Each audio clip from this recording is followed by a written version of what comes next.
नमस्कार, NDTV India देख रहे हैं आप। नौताबिश हुसैन, सवाल इंडिया का में आपका स्वागत है। और यहाँ पर सबसे पहले हम बात करते हैं जिस तरह के हालात इजराइल और गाज़ा के बीच युद्ध में बने हुए हैं उसके बारे में। अब कई दिनों से जिस बात की आशंका थी कि क्या इस लड़ाई का विस्तार हो सकता है, जिस तरह से हमले जो है इजराइल के जारी थे गाज़ा पर, ये आशंका जो है ये बढ़ती हुई अब नज़र आ रही है। यहाँ पर आप देखिए, इजराइल हमास जंग के बीच बड़ी खबर ये आई है कि ईरान की सेना ने युद्ध अभ्यास शुरू किया है। ईरान लगातार इजराइल के हमले का विरोध कर रहा है। हाल ही में ईरान ने अमेरिका को भी चेतावनी दी थी और ईरान ने कहा था कि अगर गाज़ा पर हमले जारी रहे तो अमेरिका पर भी आंच आएगी।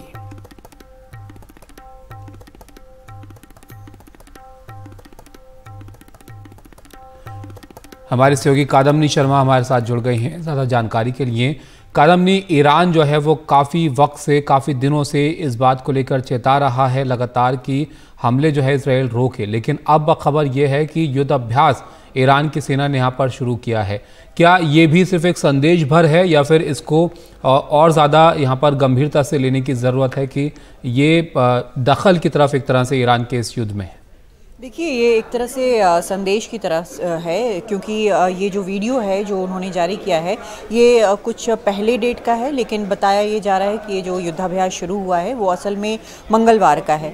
इन्होंने यहाँ पर बहुत सारे ड्रोन्स के साथ ड्रिल किया है। ड्रोन्स आपको इसमें दिखेंगे कि वो टनल में जा रहे हैं, सब जगह जा रहे हैं। करीब 200 ड्रोन्स बताए जा रहे हैं कि उन्होंने इस एक्सरसाइज में हिस्सा लिया है। उनके कमांडर जो हैं उन्होंने इस बात की जानकारी दी है। उसके अलावा उन्होंने एक अमेरिकी वॉरशिप की भी बात की है, हालांकि उन्होंने ये नहीं कहा है कि ये अमेरिकी वॉरशिप है। तो इन ड्रोन्स के ज़रिए ये आरोप इजराइल का भी है, अमेरिका का भी है कि लगातार ईरान के जो प्रॉक्सीज़ हैं उनके साथ मिलकर जो काम कर रहे हैं, ईरान उनको पीछे से सपोर्ट दे रहा है, वो जो हैं वो हमले कर रहे हैं। आपको याद होगा कि आज यानी बीती रात अमेरिका की तरफ से ये कहा गया कि उन्होंने कम से कम 2 ऐसे फैसिलिटीज़ पर स्ट्राइक किया है, एयर स्ट्राइक किया है, जो कि ईरान के साथ जुड़े हुए थे। दोनों स्टोरेज फैसिलिटीज़ थे, वहाँ पर कोई कैजुअल्टी हुई है या नहीं ये अभी साफ नहीं है, लेकिन इन दोनों को नष्ट किया गया है। अब इस पूरे हालात में, जो मिडिल ईस्ट में हालात बने हुए हैं, उसमें ईरान एक प्लेयर होना चाहता है, लेकिन बार बार यहाँ पर अमेरिका ने कहा है कि कोई थर्ड पार्टी इन्वॉल्व नहीं होगी। उनके वॉरशिप्स जो हैं वो मेडिटेरेनियन सी में खड़े हैं। यूके ने भी अपने ऐसे नेवल फैसिलिटीज़ वहाँ पर भेजी हैं। तो इस तरह से एक तरह से घेर कर ईरान को रखा गया है।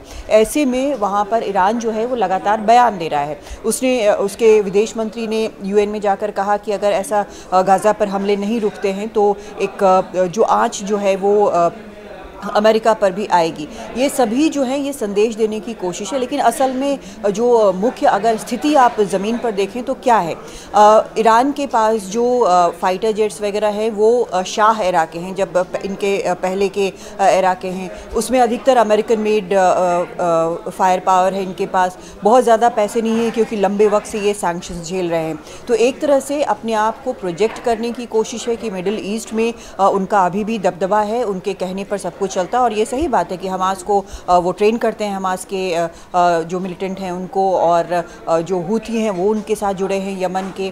चाहे फिर आप हिजबुल्लाह की बात करें, उनको भी, उनके बारे में भी लगातार कहा जाता है कि उनको ट्रेन करते हैं। समझा जाए कि यहाँ पर इजराइल और हमास के बीच लड़ाई में ईरान एक तरह से कूदकर खुद को मुद्दा यहाँ पर बनाने की कोशिश कर रहा है। देखिए, वो अपने आप को रेलेवेंट ज़्यादा बनाने की कोशिश कर रहा है, कम से कम इस क्षेत्र में। और ये सही बात है कि लंबे वक्त से इजराइल जो है वो आरोप लगाता रहा है कि ये सारे जो हमले होते रहे हैं उसके पीछे ईरान है। लेकिन क्या ईरान सच में, अगर एक लड़ाई जो है बड़ी होती है तो क्या सच में डायरेक्टली उसमें इन्वॉल्व होगा, ये बड़ा मुश्किल है कहना, क्योंकि क्या उस तरह के संसाधन उसके पास है। इतने वक्त सैंक्शन झेलने के बाद लगता नहीं है कि ऐसा है। लेकिन ये ज़रूर है कि उस इलाके में अपने दबदबे को कायम करने के लिए ईरान भी इस तरह की मैसेजिंग कर रहा है। और जी चलिए, शुक्रिया कादम्नी आपका इस सब जानकारी के लिए। तो बड़ी खबर यहाँ से इस लड़ाई से ये आई कि ईरान की तरफ से युद्ध अभ्यास जो है वो किया गया है।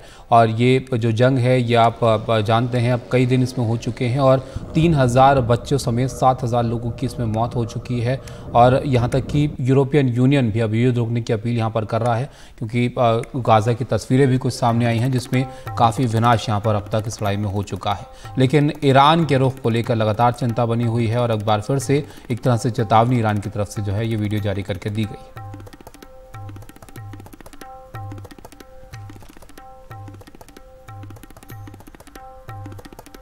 आगे बढ़ते हैं और आपको बताएं, कांग्रेस नेता और उत्तराखंड के पूर्व सीएम हरीश रावत को सीबीआई का समन मिला है। हरक सिंह रावत, मदन बिष्ट को भी सीबीआई का समन जो है वो पहुंचा है। सीबीआई ने 7 नवंबर को वॉइस टेस्टिंग के लिए इनको बुलाया है।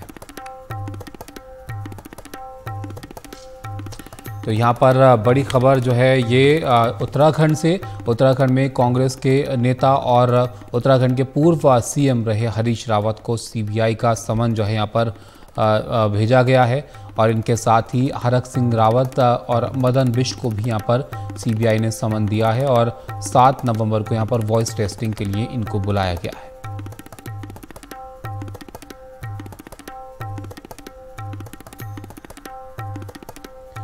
तो कांग्रेस लगातार जो है वो एजेंसीज को लेकर निशाना साधती रहती है और ये एक और मामला है जहां पर समन जो है वो सीबीआई की तरफ से इनको भेजा गया है और अब ये देखना होगा कि आगे किस तरह से जो है वो ये जांच आगे बढ़ती है। लेकिन यहाँ पर वॉइस टेस्टिंग के लिए 7 नवंबर जो है वो इनको उसके लिए समन दिया गया है। किशोर हमारे साथ हैं। किशोर, बताइए इस मामले के बारे में।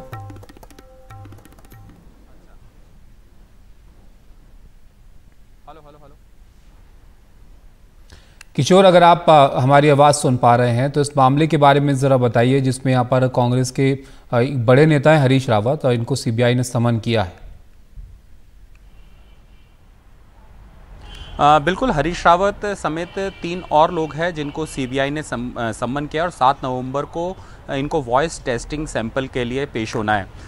2016 में जब हरीश रावत की सरकार थी और एक स्टिंग ऑपरेशन हुआ था और उसी मामले में सीबीआई लगातार इसमें कार्रवाई कर रही है, इसमें जांच चल रही है और इससे पहले भी करीबन 3 महीने पहले भी सीबीआई ने वॉइस टेस्टिंग के लिए इनको नोटिस दिया था, लेकिन कोर्ट से इन्होंने कोई राहत ली थी और उसके बाद ये दोबारा अब सीबीआई ने इन 4 लोगों को, जिसमें 2 मौजूदा विधायक है, जिसमें कांग्रेस का विधायक है मदन बिष्ट और दूसरे निर्दलीय विधायक है, और इसके अलावा हरीश रावत और हरक सिंह रावत भी इसमें शामिल है और उनको भी वॉइस टेस्टिंग के लिए 7 नवंबर को पेश होने को कहा है। हरीश रावत चूंकि उनका एक एक्सीडेंट हुआ था और घायल थे तो उनका इलाज देहरादून के एक हॉस्पिटल में चल रहा है और उस समय हॉस्पिटल में ही सीबीआई ने उनको सम्मन यानी नोटिस देने पहुंची और वहां पर उनको कहा है कि 7 तारीख को उनको पेश होना है और उनको वॉइस टेस्टिंग सैंपल देना है, क्योंकि जिस तरीके से ये बात सामने आई थी कि खरीद फरोख्त हुई है, विधायकों की खरीद फरोख्त हुई अपनी सरकार बचाने के लिए, तो ऐसे में जो सीबीआई वो इस बात को पुख्ता करना चाहती है कि हालांकि वीडियो सबके सामने आया था लेकिन अब वो पुख्ता तौर पे करना चाहती है कि वॉइस और आवाज़ मिलाना चाहती है, तमाम सबूत इकट्ठा करना चाहती है।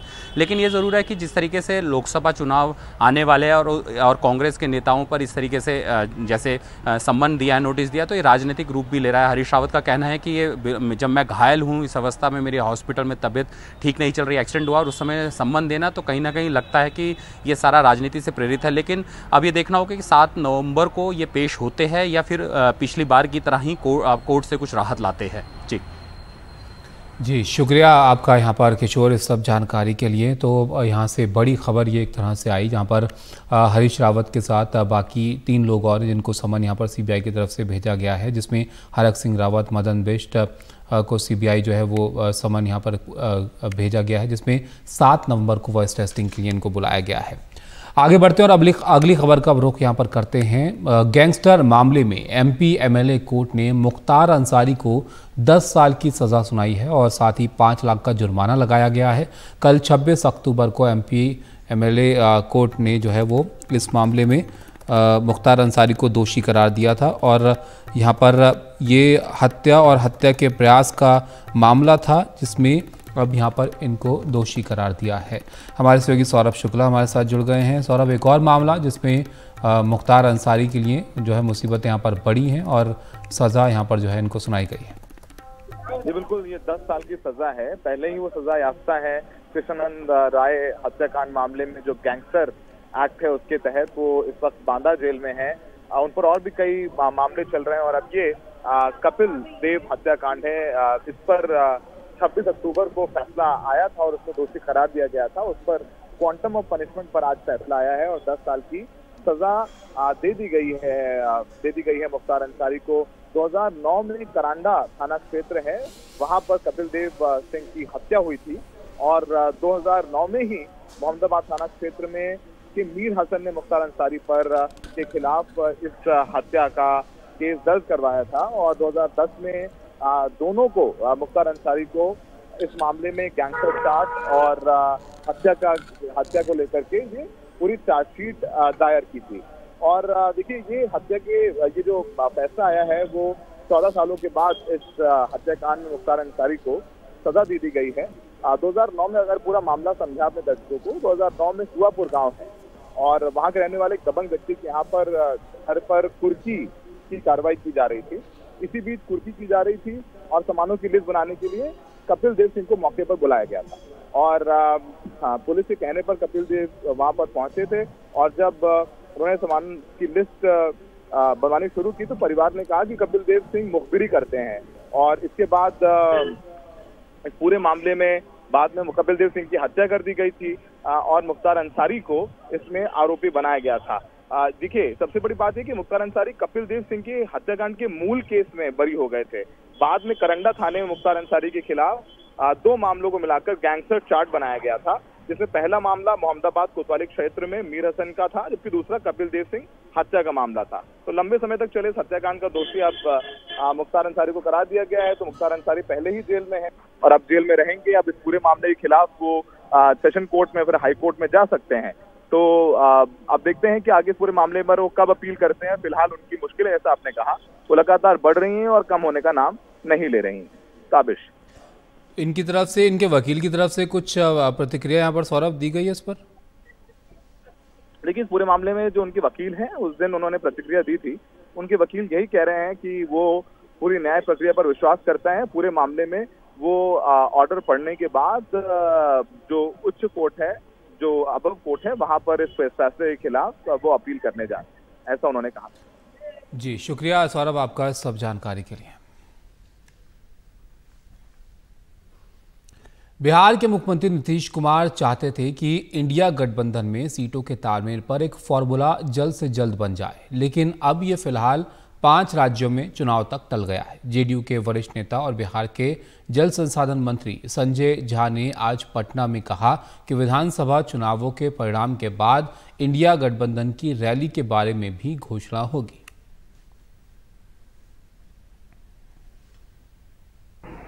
अब मैंने देखा कांग्रेस के अध्यक्ष का बयान, राष्ट्रीय अध्यक्ष है, कि नहीं ये चुनाव के बाद फिर सीट वाला बात या और जो बात हो। और वैसे मुख्यमंत्री जी की इच्छा थी कि ये सीट वगैरह का बात हो जाए, एक सेटल कर जाएगी चीज पहले, विधानसभा से पहले। लेकिन मैं उम्मीद करता है कि विधानसभा चुनाव के बाद जो सीट वगैरह का इशू है वो रिजॉल्व हो जाएगा। हमारे सहयोगी मनीष कुमार हमारे साथ जुड़ गए हैं। मनीष जी, एक वक्त पर ऐसा लग रहा था कि जल्दी जल्दी सब कुछ तय हो रहा है, जिस तरह से इंडिया गठबंधन की मीटिंगें हो रही थी, लेकिन अब लग रहा है कि सफाई एक तरह से दी जा रही है कि देरी क्यों हो रही है?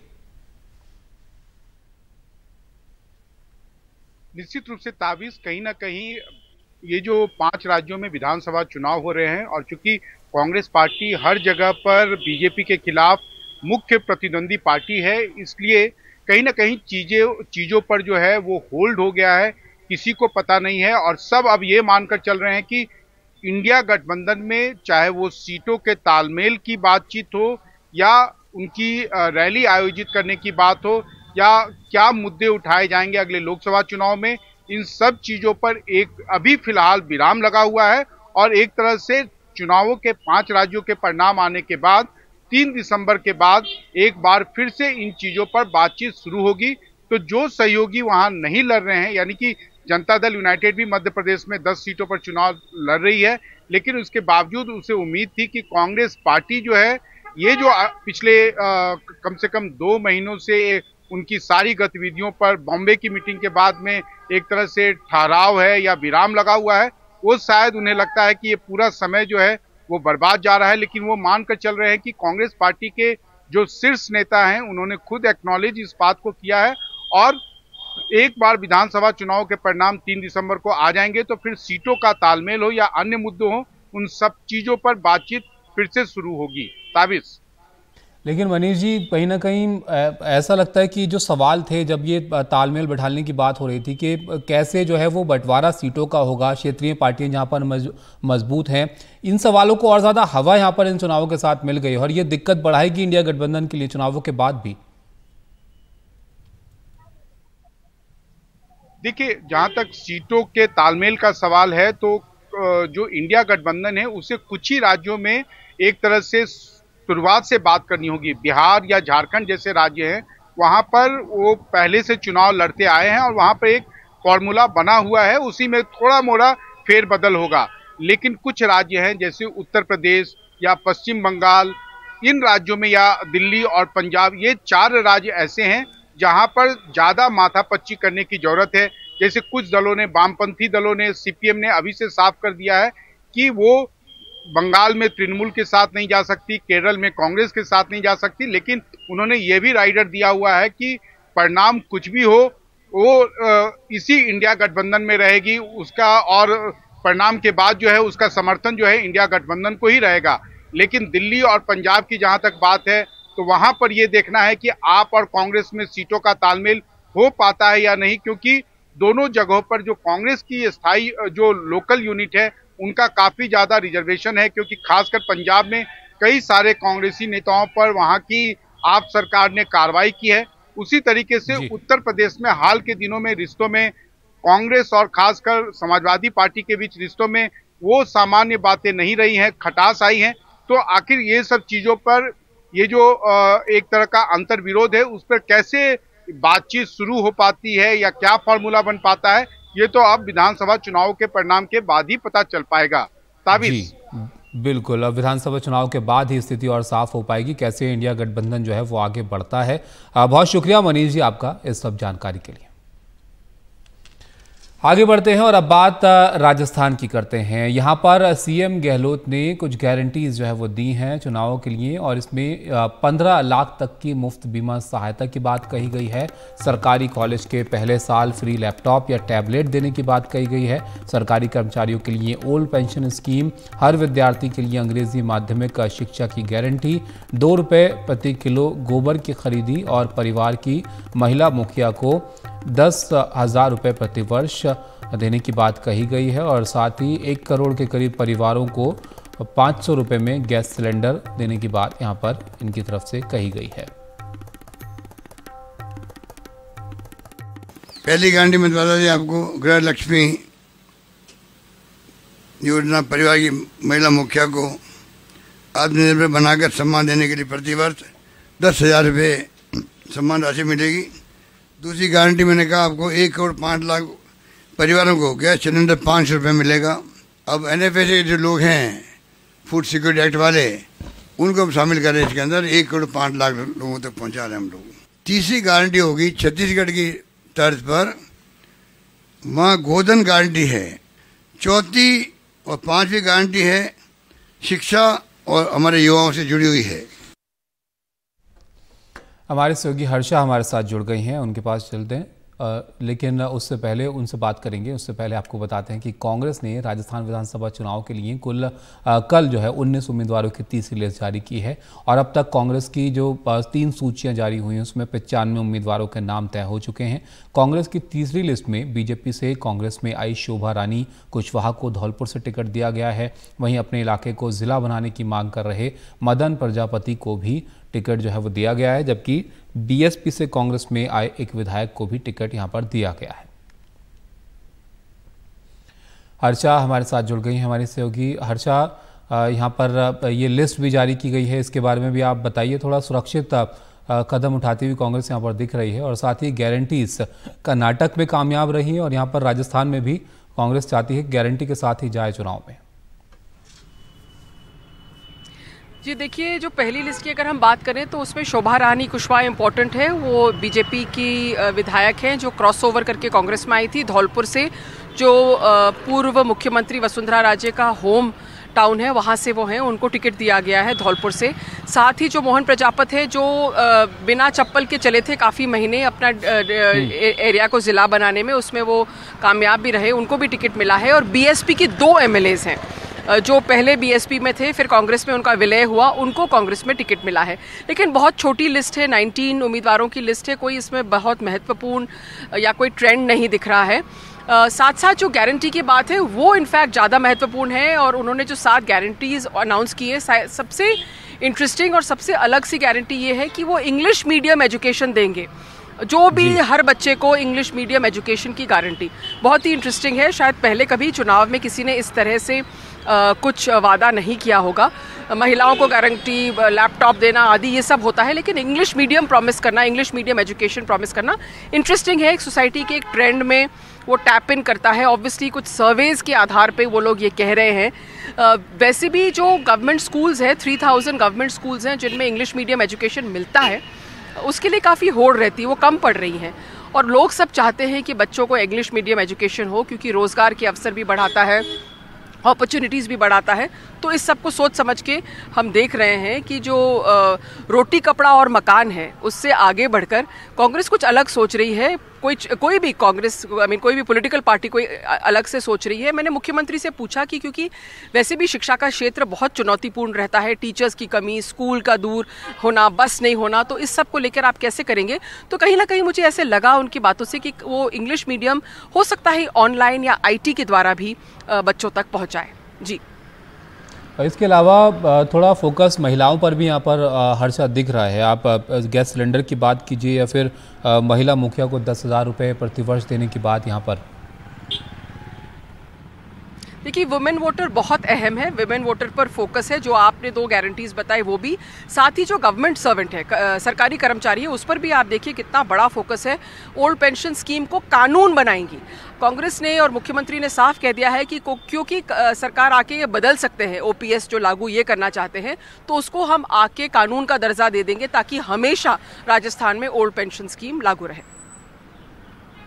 जी, शुक्रिया हर्षा आपका इस सब जानकारी के लिए। तो देखिए, यहाँ पर गारंटीज़ जो है वो अशोक गहलोत की तरफ से दी गई हैं चुनाव से पहले, और कई तरह के वादे जो है वो इनकी तरफ से यहाँ पर किए गए हैं, जिसमें 15 लाख तक के मुफ्त बीमा सहायता से लेकर इंग्लिश माध्यम की शिक्षा की गारंटी तक जो है वो शामिल है।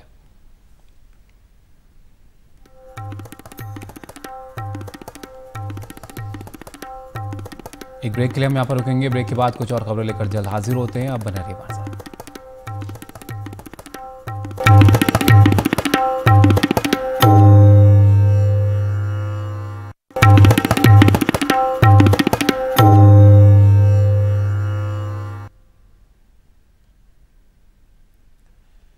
ब्रेक के बाद आपका स्वागत है। अब खबर जयपुर से आपको दिखाते हैं। जयपुर में कांग्रेस कार्यकर्ताओं का विरोध प्रदर्शन देखने को मिला है। यहां पर ईडी की कार्रवाई के विरोध में ये लोग प्रदर्शन कर रहे हैं।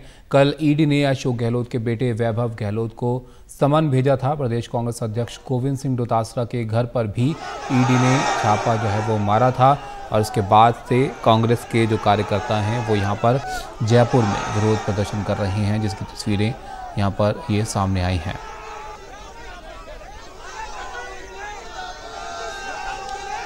तो कांग्रेस जो है वो ईडी की कार्रवाई को लेकर लगातार सवाल जो है वो उठाती रही है, और यहाँ पर हाल की जो कार्रवाई हुई है उसको लेकर ये कार्यकर्ता यहाँ पर सड़कों पर हैं। ईडी की कार्रवाई के विरोध में ये प्रदर्शन कर रहे हैं। आपको बता दें कि कल ईडी ने अशोक गहलोत के बेटे वैभव गहलोत को जो है वो समन भेजा था, और प्रदेश कांग्रेस अध्यक्ष गोविंद सिंह डोटासरा के घर पर भी ईडी ने छापा मारा था। तो ये जयपुर की तस्वीरें आप देख रहे हैं, जहां पर कांग्रेस के कार्यकर्ता जो हैं वो इन एक्शंस के ख़िलाफ़ जो है वो सड़कों पर उतरे हैं और अपना विरोध जो है वो जाहिर कर रहे हैं। और जयपुर में कांग्रेस कार्यकर्ताओं का ये विरोध प्रदर्शन हो रहा है। ईडी की कार्रवाई के विरोध में ये प्रदर्शन यहाँ पर किया जा रहा है।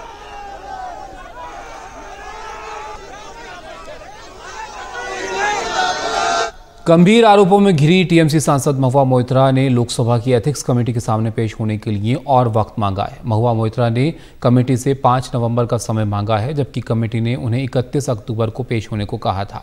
महुआ मोइत्रा पर आरोप है कि उन्होंने गिफ्ट और कैश के बदले लोकसभा में सवाल पूछे, और साथ ही आरोप है कि दर्शन हीरानंदानी को उन्होंने लोकसभा अकाउंट का लॉगिन और पासवर्ड दिया।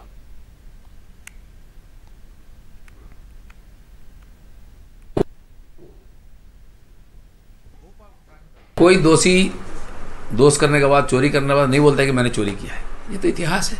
और जो जिन्होंने कंप्लेन लाया, अभियोग लाया, वो देंगे और उसका सारा सबूत। लेकिन जिनके नाम से हुआ है, कंपनी खुद स्वीकार किया है कि लॉगिन के पासवर्ड उनके पास था और दुबई से वो चला रहे थे। आप सोच सकते हैं हमारे पार्लियामेंट में क्वेश्चन क्या आएगा, विदेश से आएगा प्रश्न, और पैसा का आधार पर बिक्री होगी। पहले भी इस प्रकार कंप्लेन आया है और उसका भी निराकरण हुआ है। मुझे लगता है कि इसका भी होना चाहिए। आज नए संसद में हम गए और उसके बाद इस प्रकार आरोप लगता है संसद के ऊपर, ये बहुत दुख की बात है। तुरंत इसका निपटारा होना चाहिए, सजा होना चाहिए। ये हर किसी को ये राइट है, ये नई कोई अल्टरनेट डेट मांगने का, क्योंकि उसका प्री प्लान कोई प्रोग्राम हो ही सकता है। लेकिन ये वो भी देखना है जो किसी एक केस में एक सेम कमेटी बहुत जल्दी में है और शुभेंदु अधिकारी का केस इसी कमेटी है 5 बरस 6 बरस हो गया है, वो पेंडिंग हो रहा है।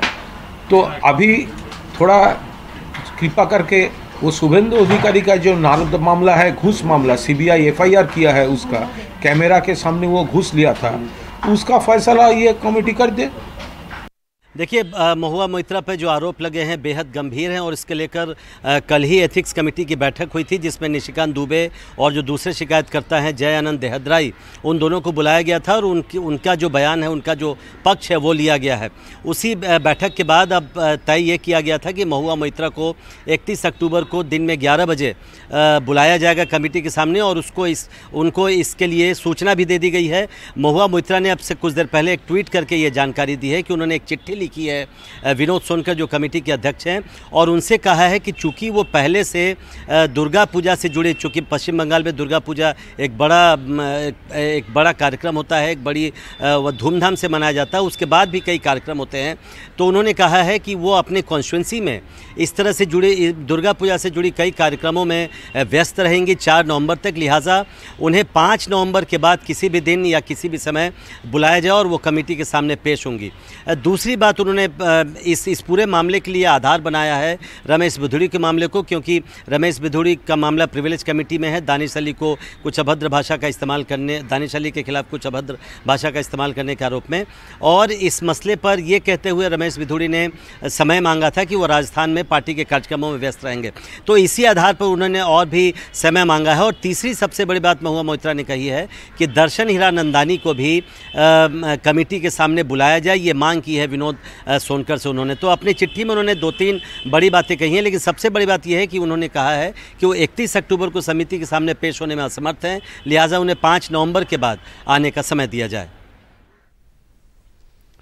पीएम मोदी ने इंडिया मोबाइल कांग्रेस का आज उद्घाटन किया और पीएम मोदी ने बीते 9 साल की उपलब्धियों की चर्चा करते हुए कहा कि तब हम मोबाइल फ़ोन के इंपोर्टर होते थे, आज हम मोबाइल फ़ोन एक्सपोर्ट करते हैं। उन्होंने कहा कि भारत में सबसे तेज़ी से 5G मोबाइल सेवाएं शुरू की गई। भारत मोबाइल ब्रॉडबैंड स्पीड में 118वें स्थान से अब 43वें स्थान पर पहुंच गया है। पीएम ने कहा कि भारत 6G में अग्रणी भूमिका निभाएगा।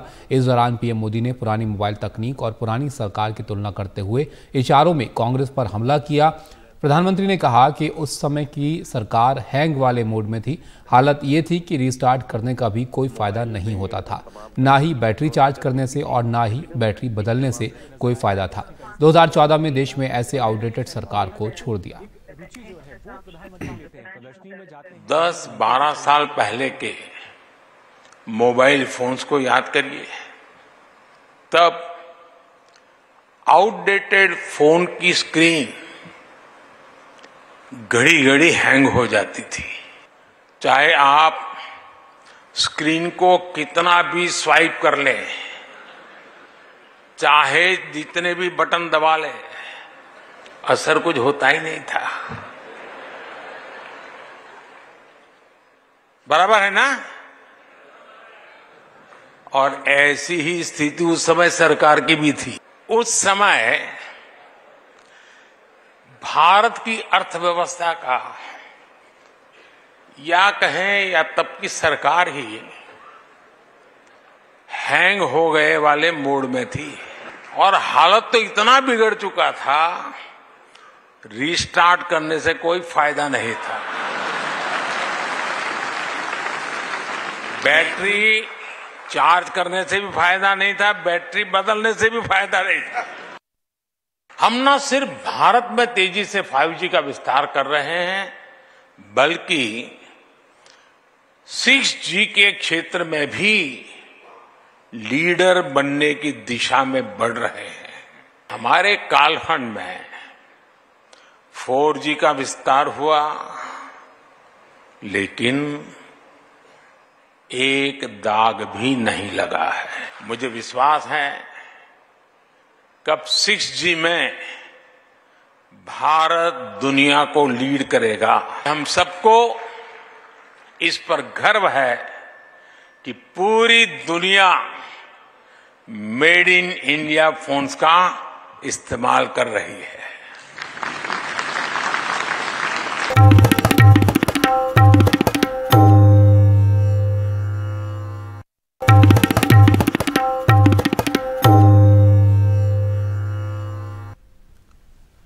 पश्चिम बंगाल राशन वितरण घोटाला मामले में प्रवर्तन निदेशालय ने लंबी पूछताछ के बाद राज्य के वन मंत्री ज्योतिप्रिया मलिक को गिरफ्तार कर लिया है और ईडी की टीम कल सुबह मलिक के घर पर यहां पर पहुंची थी और करीब 20 घंटे तक ईडी ने मलिक के घर और दूसरी जगहों पर तलाशी अभियान चलाया था। गिरफ्तारी के बाद ज्योतिप्रिया मलिक ने कहा कि वो एक साजिश का शिकार हुए हैं। वन मंत्रालय से पहले ज्योतिप्रिया मलिक के पास खाद्य और नागरिक आपूर्ति विभाग का प्रभार था। ज्योतिप्रिया मलिक के घर तलाशी की खबर के बाद राज्य की मुख्यमंत्री ममता बनर्जी ने बीजेपी पर निशाना भी साधा था।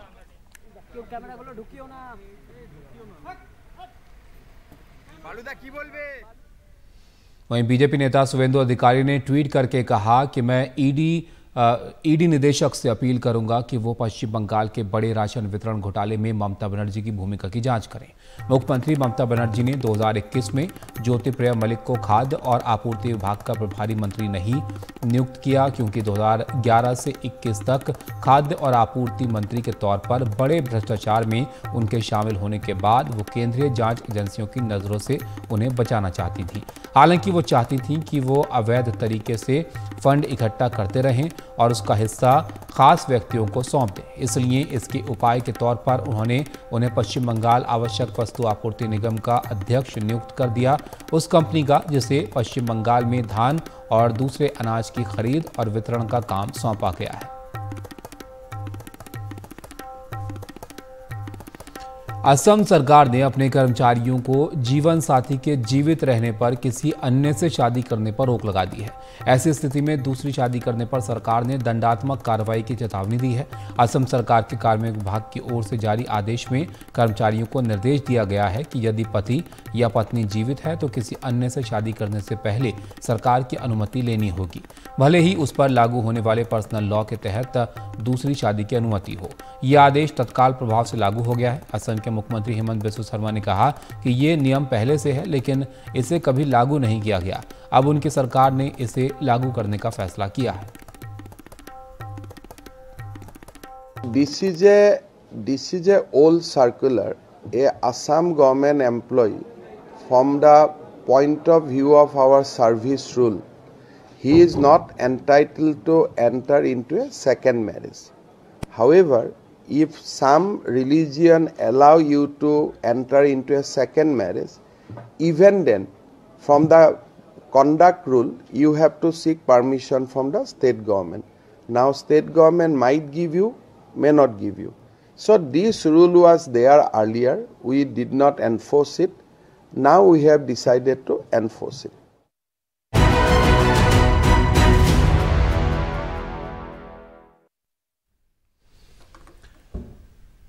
अब आपको सीधा हैदराबाद लिए चलते हैं, जहां पर अमित शाह की रैली हो रही है। उस वक्त वो संबोधित कर रहे हैं। ఏమైపోయింది ఆ యొక్క వాయిదా అని చెప్పి అడుగుతా ఉన్నాడు। ఆ మాట ఎక్కడ పోయింది? अनुसूचित जाति के कल्याण के लिए 50,000 करोड़ के बजट का वादा किया था। मैं पूछना चाहता हूं केसीआर को, आपने बजट का आवंटन किया क्या? దళితుల సంక్షేమం కోసం 50,000 కోట్ల రూపాయలతో ప్రత్యేకమైనటువంటి అభివృద్ధి కార్యక్రమం అన్నారు కదా, ఎక్కడ పోయింది? అమలు చేశావా కేసీఆర్?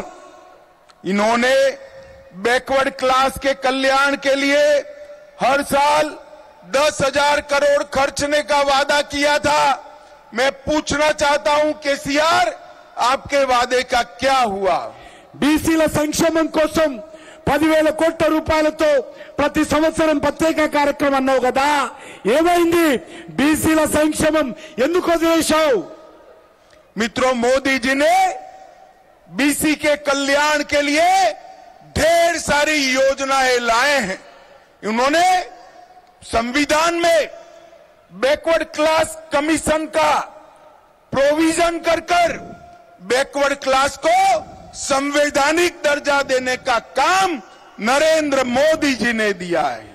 బీసీల సంక్షేమం కోసం దేశ ప్రధానమంత్రి స్వాతంత్ర్యం వచ్చిన తర్వాత మొదటిసారి ఈరోజు బీసీ కమిషన్ రాజ్యాంగబద్ధంగా అన్ని అధికారాలు ఇచ్చి బీసీల హక్కుల కాపాడడం కోసం చేశారు। और मैं आज तेलंगाना की जनता को कहना चाहता हूं, आप भारतीय जनता पार्टी को आशीर्वाद दीजिए, भाजपा की सरकार बनाइए। भाजपा का अगला तेलंगाना का मुख्यमंत्री बैकवर्ड कास्ट से होगा, ये हमने तय किया है।